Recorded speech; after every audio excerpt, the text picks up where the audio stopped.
এই নিয়ে অনেক কিছু তো বললাম, জানলাম তো কোনো কাজ হচ্ছে না, বলতেই পারতাছি। এগুলো যে বলছে তার কাছে বলা মানে বাঙ্গা বেড়ার কাছে কথা বলে একই কথা।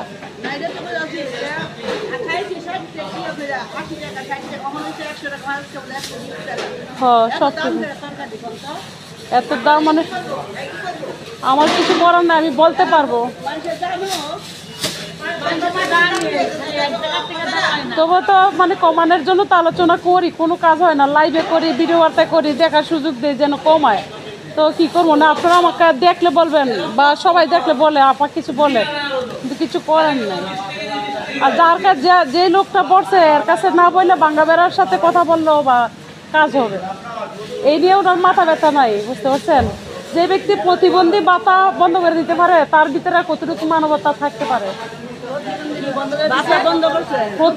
প্রতিবন্ধী ভাতা, বয়স্ক ভাতা, বিধবা ভাতা, মানে সব ভাতা সে বন্ধ করে দিয়েছে। তো ওনার কাছে আর কি মানবতা আছে যারা প্রতিবন্ধী ভাতা বন্ধ করতে পারে? তো সে তরকারি দামে খাওয়া, এটা তো আর বেশি না। তো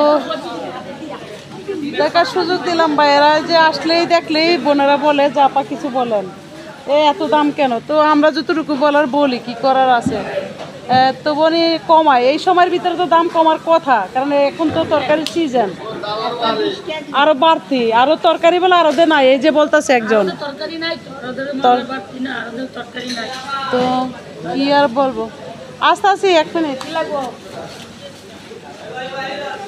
আচ্ছা ঠিক আছে, ভালো লাগলে একটু লাইক কমেন্ট দিয়ে সাথে থাকবেন। খুদা হাফেজ, আসসালামু আলাইকুম।